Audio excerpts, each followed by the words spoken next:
Halo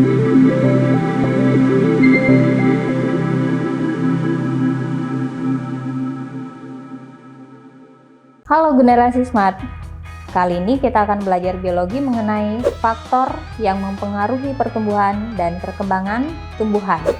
Bersama saya Mulyati, yuk simak video ini sampai selesai. Generasi smart, pertumbuhan dan perkembangan tumbuhan dipengaruhi oleh dua faktor, yaitu faktor internal dan faktor eksternal.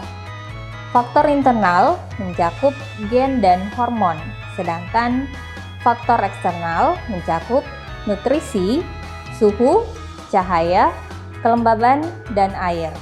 Faktor internal yang pertama adalah gen. Gen adalah faktor pembawa sifat menurun yang terdapat di dalam sel makhluk hidup. Gen mempengaruhi sifat dan ciri makhluk hidup, seperti warna kulit, warna bunga, bentuk tubuh, tinggi tubuh, dan sebagainya. Gen bekerja mengkode aktivitas dan sifat khusus dalam pertumbuhan dan perkembangan. Tumbuhan yang mengandung gen yang baik dan didukung oleh lingkungan yang sesuai pula akan memperlihatkan pertumbuhan yang baik. Faktor internal yang kedua adalah hormon.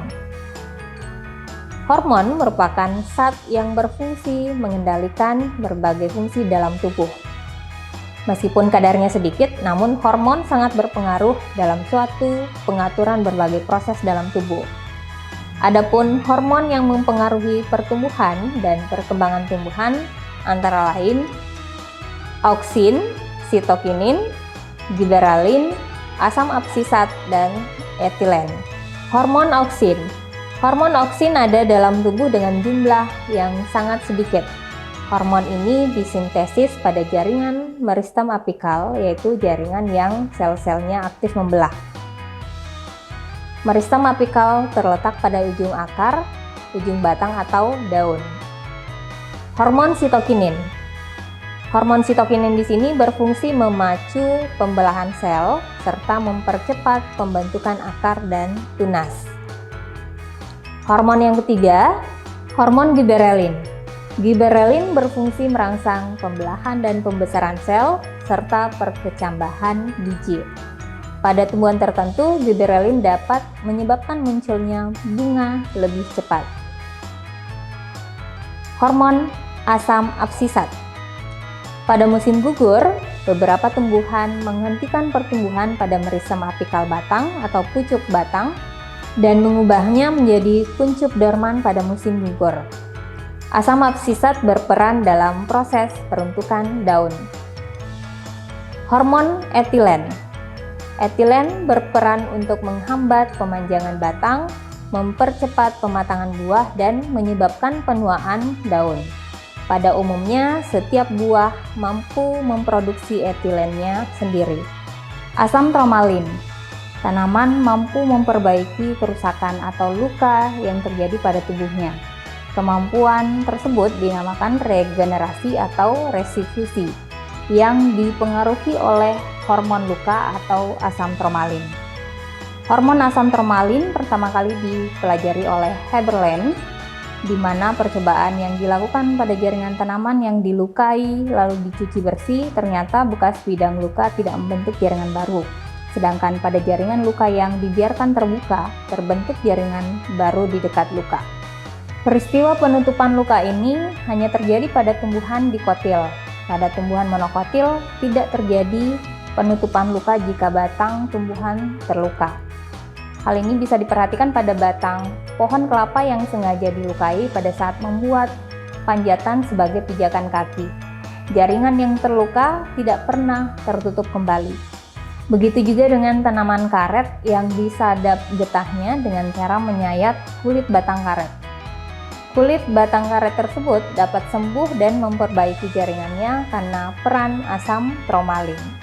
Faktor eksternal. Faktor eksternal atau faktor luar yang mempengaruhi proses pertumbuhan dan perkembangan makhluk hidup berasal dari faktor lingkungan. Beberapa faktor lingkungan yang mempengaruhi adalah yang pertama, makanan atau nutrisi. Makanan adalah sumber energi dalam proses metabolisme sel. Kualitas dan kuantitas makanan akan mempengaruhi pertumbuhan dan perkembangan makhluk hidup. Pada tumbuhan, nutrisi yang diperlukan berupa air dan zat hara yang terlarut dalam air. Yang kedua adalah suhu. Makhluk hidup membutuhkan suhu yang sesuai untuk menunjang pertumbuhan dan perkembangannya.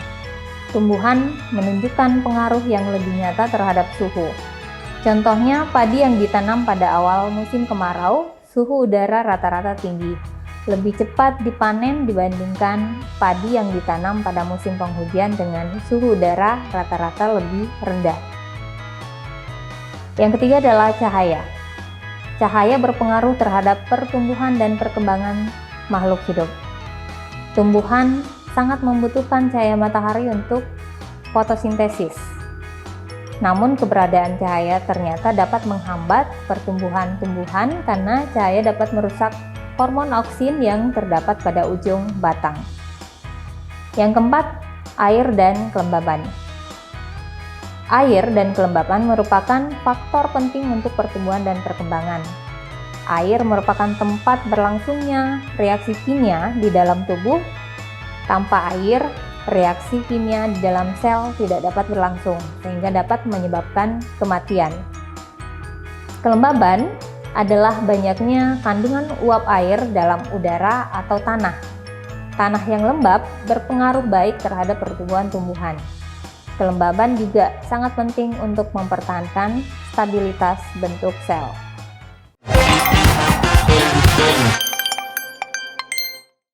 Oke, generasi smart. Selanjutnya kita akan masuk ke contoh soal. Yang pertama, perhatikan percobaan berikut ini. Tanaman membengkok ke arah cahaya dikarenakan peranan hormon. A. Giberelin, B. sitokinin, C. gas etilen, D. auksin, E. asam absisat.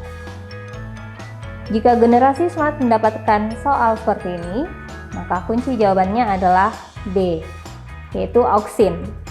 Karena auksin merupakan hormon yang merangsang pemanjangan sel.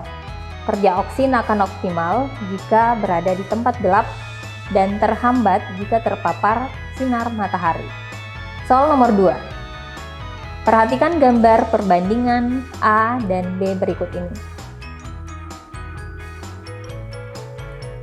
Hormon yang mempengaruhi perbedaan kecepatan pertumbuhan tanaman tersebut adalah A. sitokinin, B. auksin, C. giberelin, D. asam absisat, E. gas etilen. Nah, generasi smart, jika kalian mendapatkan soal seperti ini, maka kunci jawabannya adalah C. giberelin. Karena fungsi giberelin di sini merangsang pembelahan dan pembesaran sel serta perkecambahan biji. Pada tumbuhan tertentu, giberelin dapat menyebabkan munculnya bunga yang lebih cepat.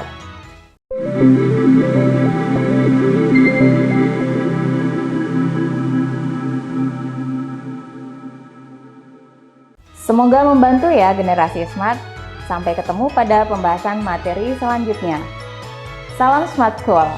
Generasi smart berkarakter cerdas.